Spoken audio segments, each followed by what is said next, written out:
Super excited, Ed, and honored that you're here with me this afternoon. Ed Hannibal, he's principal partner at Deloitte Tax LLP and a member of our executive committee on the board of directors. But Ed, for our friends, tell them just a little bit more about you.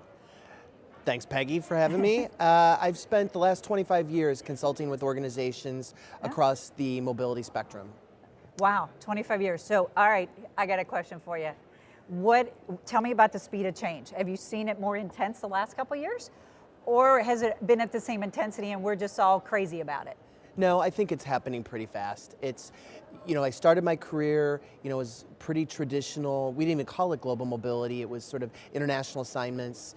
And, at that point in time, in 1993, we were just starting to hear organizations talk about short-term assignments.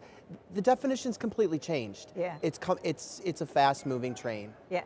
So the definition has changed. Yeah. So my question then is, with that change, are we seeing, real movement? Are organizations really moving forward, or are we hearing sort of a fear and they're pulling back? No, I think organizations are embracing it and they're leaning in. Yeah. I think like I said, the whole definition has changed. It's not mobility anymore. It's just work. It's just work. So almost the ability to sort of explode around gig workers. I want to talk a little bit about that because you've got a keen lens on that. Yeah. So you've got gig workers, freelancers, you've got these individuals that are now, how has that affected the world of mobility? I think different organizations are at different places as they look to embrace the whole contingent workforce. Yeah. So I think you're starting to see much more activity around business travel and the traditional mobility function. We as a practice are very busy with companies. We're the only firm with a digital mobility practice. And so that's keeping me very busy at the moment. So I want you to sort of define what you mean by digital mobility practice. And I'm really focusing on that digital lens, that digital word.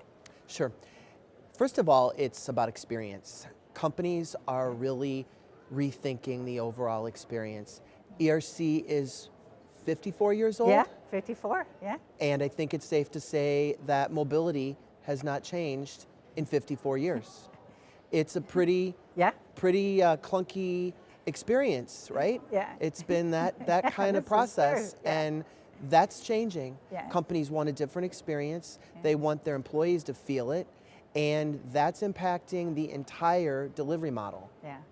Well, you're talking about delivery model, and earlier we were having some conversations about business disruption amidst the sea of chaos. So tell me from your lens, how do you separate that out?